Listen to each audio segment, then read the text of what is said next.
If you have a mirror in your room, pause this and listen to me. If you've ever woken up and felt watched, if you've seen a print on the glass that wasn't yours, if your reflection looks a fraction off, don't scroll. I'm 20, I live in the US, and this is my real story. And before we dive in, if this gets 100,000 likes, I'll drop the police report number and read you the 911 call in a part 2. Comment mirror if you make it to the end, because I need to know who's checked theirs after this. I moved into a cheap studio just off campus at the end of last summer. The building was old, built before anyone cared about soundproofing. The kind where your neighbor's sneeze sounds like it's in your kitchen. I was stupid happy to have my own space. First week, I hit Facebook Marketplace and found this full-length mirror for $20. The guy who sold it to me said it came with the place when he moved in. He didn't want to deal with patching the wall. That should have been clue number 1. It was heavy, way heavier than a normal mirror. The frame was a thick wood, painted a color you only choose if you're trying to cover something dark. I dragged it home, leaned it against the wall by my bed, and it became the last thing I saw every night and the first thing I saw every morning. It reflected this little life. I was proud of my string lights, a plant I tried not to kill, the stack of textbooks I pretended I'd read before the night of the exam. First week, small things felt off. When I woke up, there was always a thin patch of fog on the glass, like someone had breathed on it. I blamed my breath, obviously. Then there was the smell, metallic, dry, like the inside of a coin machine in damp basement at the same time. It would come and go, usually strongest around 2 or 3 a.m. You know that time. The hour where everything in your apartment sounds louder because the world outside is quiet. Look, I'm not the jumpy type. I'll watch true crime to fall asleep. But I started doing little tests without even thinking about it. I set my deodorant in a perfect X on the dresser, so I'd know if it moved. I put my keys dead center on the counter and did the photo evidence thing with my phone. I stuck a strand of hair across the top seam of that mirror with clear tape, like I was suddenly CSI. I told myself I was being extra because I didn't want to admit the truth. Something felt wrong. The first sound was a soft tap behind the mirror. It's not like a knock, not like someone trying to get attention. It was the sound a coin makes hitting drywall. I whipped around so fast I almost tripped over my shoes. Nothing. My reflection looked like me, sleepy and dumb, with my hair up. It was 3:12 a.m. I remember the time because my phone lit my face ghost white when I checked it. I laughed at myself the way you do when you retry not to let fear make you look stupid to no one. The next day I came home from class, and the little hair trap I left had shifted. It wasn't peeled back. It wasn't on the floor. It was shifted, like something heavy had pushed the mirror and made the tape move. I told myself it was humidity. Old buildings warp. Everyone knows that. But when I ran my finger under the frame, there was dust. A lot of dust. And it wasn't the kind you get from not vacuuming. It was heavy and gray and thick, like the inside dust of a place that never gets air. Week 2, I woke up to a message. Not a text, not a DM, a message on the mirror. At first I thought I was seeing things. The fog patch looked like it had lines through it. It's like someone had smudged letters from the inside out. I stood there in an oversized hoodie, goosebumps raising the hair on my arms, and leaned in, levied away, and breathed hard on the glass. The letters showed again, clearer, level. I stared, and the mirror stared back, and I felt very, very stupid for living alone. I called my mom. She laughed, told me to stop binging spooky stuff before bed, told me to pour baking soda down the sink for smells, told me to join a club and stop making the mirror my friend. I didn't tell her I slept with my light on that night. I didn't tell her I moved my bed so my feet weren't facing the mirror because somebody on TikTok said that is bad luck.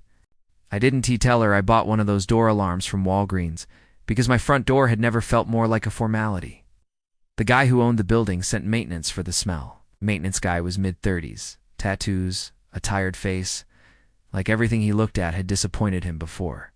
He stood in my doorway, wiped his boots on my mat without looking at me, and nodded at the mirror. That came with the unit, he asked. I told him I bought it down the street. He stared too long. He tapped the frame with a knuckle. Solid. He crouched, pressed his cheek to the wall next to it like he was listening for water. Old buildings got weird cavities, he said. Air moves. You hear it?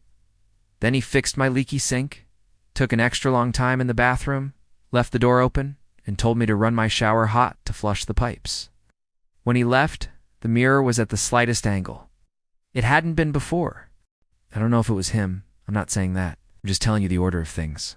By week 3, it wasn't just sounds and smells. I'd come home and little things would be wrong. My cereal bag would be unrolled messier than I left it. The corner of my blanket would be on the floor like someone sat at the edge of my bed. Once, my toothbrush was damp at the bottom. Did I use it and forget? Maybe. That's what I told myself. Then I found a penny on my rug near the mirror, dark green around the edges like it had been wet, and I hadn't had a single coin on me since moving in. I decided to prove I was imagining it. I pushed the mirror aside just a tiny bit. I expected a perfectly normal wall with scuffed paint. Instead, my fingers slid into a gap. The mirror wasn't flush. The frame hit a dark slit that ran the length of it. When I angled my phone's flashlight, the beam died 2 inches in like it hit fog. It was air. There was space back there. I set the mirror down so carefully my hands shook.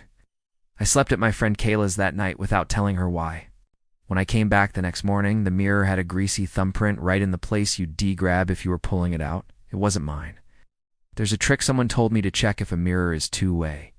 Put your fingernail to the glass. If there's a gap between your nail and its reflection, it's real glass. If your nail touches its reflection, it's see-through. I did it. There was a gap.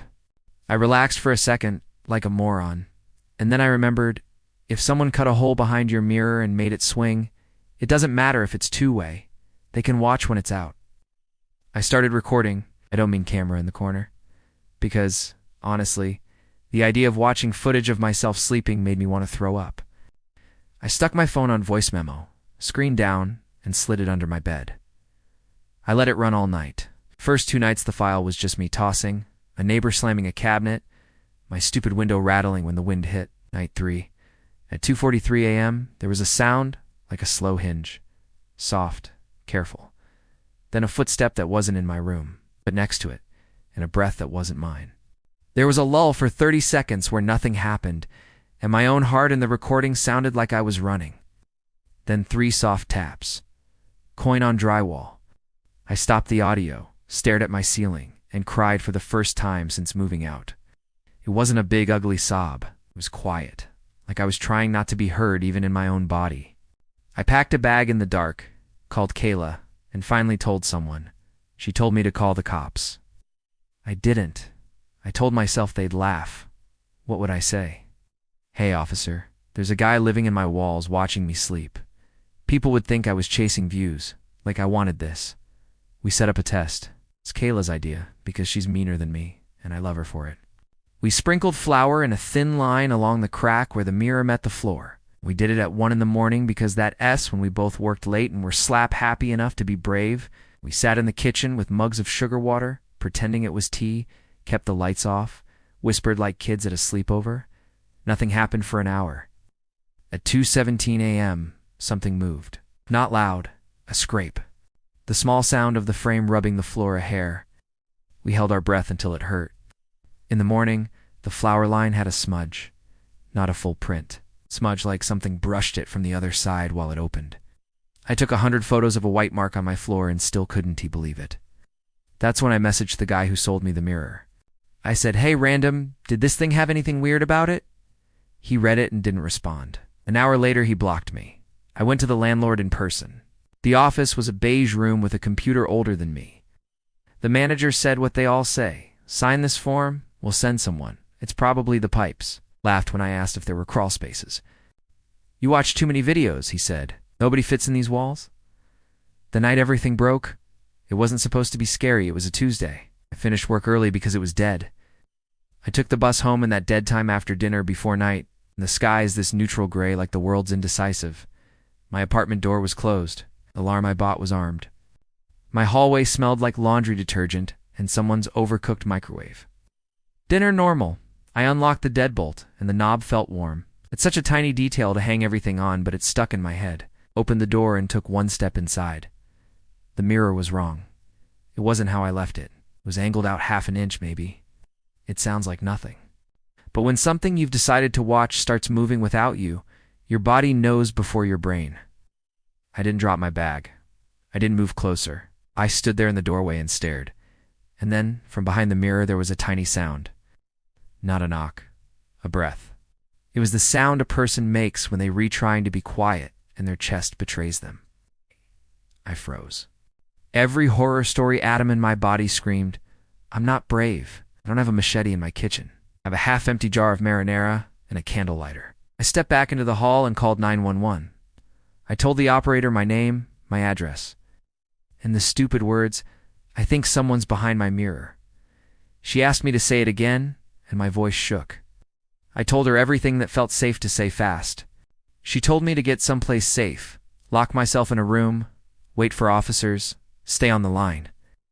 As I backed into the hallway, my door swung wider, and the mirror moved another fraction, like it echoed my retreat.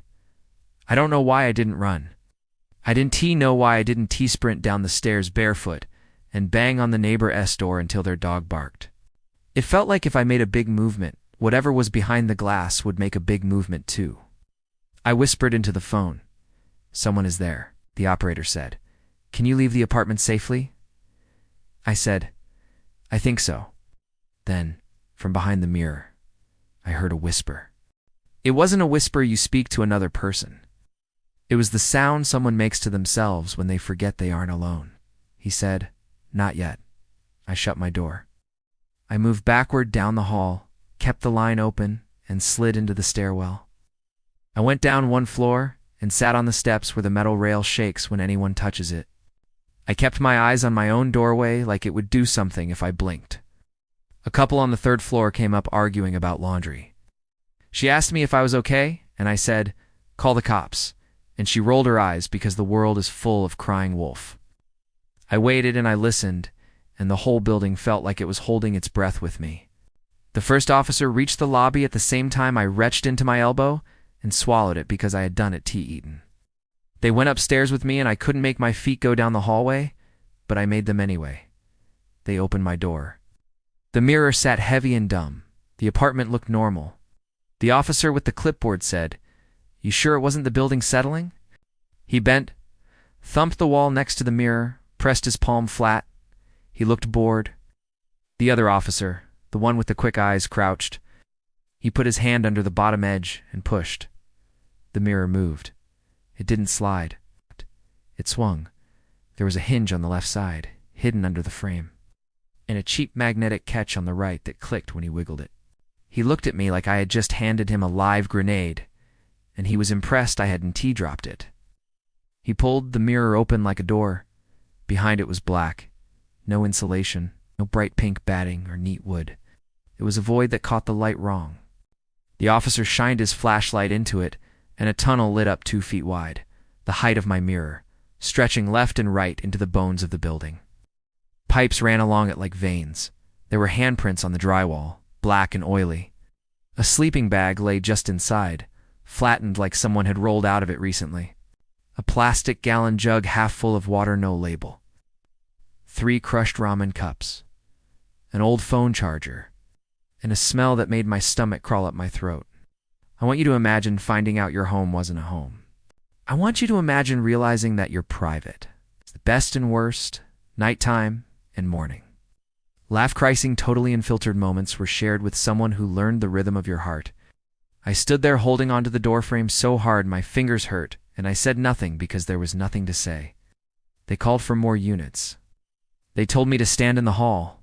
They climbed into the crawl space, and their boots thumped like they were walking on ribs.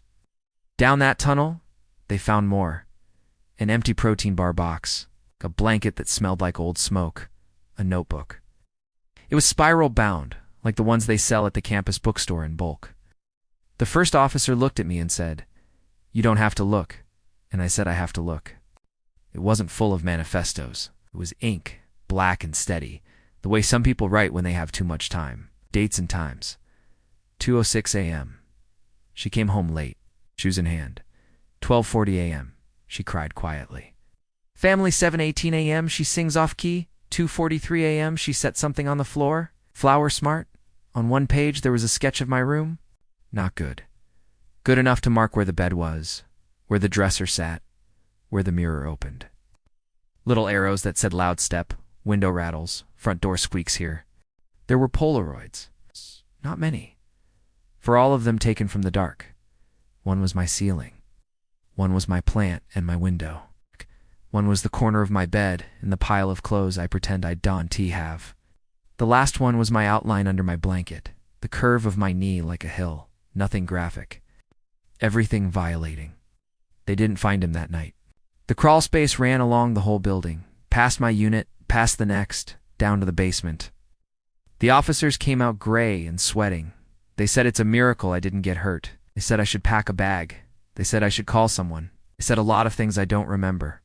I remember the officer with quick eyes closing the mirror and the magnetic catch sticking as if it had been sticking for months. I spent that night on Kayla's couch, then the next night too. We took turns peeing with the door open because the idea of being alone in a room with a mirror felt like volunteering. I filed a report the next morning, and the woman behind the desk gave me a case number and a look I recognized. It was the look you give someone who got lucky and still lost something. I asked the landlord to break my lease. He said I'd owe 2 months' rent as a penalty. I recorded the entire conversation and posted the audio to my story with every identity stripped because I'm not trying to get sued. And suddenly, the building discovered a previously scheduled maintenance plan that involved opening every wall cavity and updating safety standards. They let me go. You want the part with the face? Everyone asks. Did you see him? I didn't see his face that night. I saw enough to imagine it forever. But a week later, when I was already staying at my mom's until I found a new place, I went back with an officer to get the rest of my stuff. We did it in daylight. The mirror had been taken off entirely. The hole was sealed with a temporary sheet of wood and a dozen screws like a flimsy bandage on a gunshot. While I packed, the officer tapped the board like he didn't trust it. I asked him quietly because my mouth didn't want to form the words, "Do you think he was in there the whole time?" Said he had a lot of food wrappers for someone who just visited. He said we think he knew the building. He said they were looking at recently fired contractors and other persons of interest. He told me not to. Google that phrase because I wouldn't like it. I opened my sock drawer and found another penny. Shiny this time, clean, like it had been placed. I went to the mirror spot and just stood. The frame was leaning on the wall like a heavy, sleeping animal. There were tiny scratches along the inside where the hinge scraped. And there, about eye level on the back of the frame, was a little piece of blue painter's tape. On it, written in neat block letters, was the word level, the exact same way it had shown up on the fog weeks before. He hadn't written to me on the glass. He'd labeled the hardware. He'd leveled his door. Once you understand what a thing truly is, it's crazy how many illusions fall apart. I moved. I found a room in a newer building with a door that shuts without coaxing, and a bathroom mirror that I hung myself with screws I can see and touch. I learned the names of my neighbors on both sides. I bought a latch for the bedroom window because the previous tenant said it sometimes slid in the wind. I slept with a baseball bat even though I know that, statistically, I'd never use it in time if something happened. I set my phone to record 3 nights in a row, listened to each file at double speed while doing homework, so the squeaks and scrapes sounded like little birds. Nothing. Silence has never felt heavier. Then the letter came. No return address, just my name written like a teacher's neat pen. Inside was a photograph. Old school, printed on paper, develop a twerk drugstore style. It was the back of a mirror frame, not mine. I knew it wasn't mine because the screws were gold and I had silver. On the wood, in the same block letters as the tape, were the words, 2 inches left. Nothing else. The stamp on the envelope was our state. No postmark. No smear of thumb on the glossy paper to run through a lab. Just a picture taken in a room I didn't recognize of a mirror that wasn't mine with the same cold logic I had learned to fear. I took the letter to the station. The desk sergeant took a photo of the photo with her phone and told me to hold on to the original because labs take months and I'd probably never hear back. I went home and stared at the one mirror in my place and told myself to breathe and not become someone who throws away every reflective surface in their life. I took it off the wall anyway and checked behind. Just drywall, cool to the touch. I put it back up and slept with the baseball bat again. A week after the letter, I woke up to a sound that had almost become a comfort, my radiator knocking like a ghost with bad timing. I rolled over, groaned, stared at the ceiling. My eyes drifted to the mirror, because they always would, forever. I can't break that habit. Nothing moved. It was me and the room and the quiet. I breathed on the glass to fog it up because old habits stick, and I waited for letters I knew wouldn't show. No message came, just my handprint fading as the room warmed. A silly ritual in a life that had been invaded and then filled with rituals meant to convince me I had control. I'm telling you this for a couple of reasons. First, because it's true. I have the case number, the officer's first name, the lease termination, the audio files, and 4 Polaroids that I wish I could burn and also can't let go of. Second, because somebody's going to hear this and recognize something small in their own place, the smell, the tapping, the way a frame sits wrong, and they going to decide if they crazy or if they trust themselves. If you take one thing from me, let it be this. Trust yourself. If your body tells you something is wrong, believe it before you need receipts. Check the edges. Put a line of tape and see if it shifts. Ask questions even if you sound like you've watched too many videos, because sometimes videos exist for a reason. If you think anyone has a way into your space, call somebody. If you're too scared to call, tell a friend and make them do it. I get that we don't want to be dramatic. I get that we don't want to make cops our first move for every creak, but there's a line between old pipes and a hinge behind your mirror. If you're at that line, don't be me that waits. Beat that left. And if you made it this far, comment mirror so I know you're with me.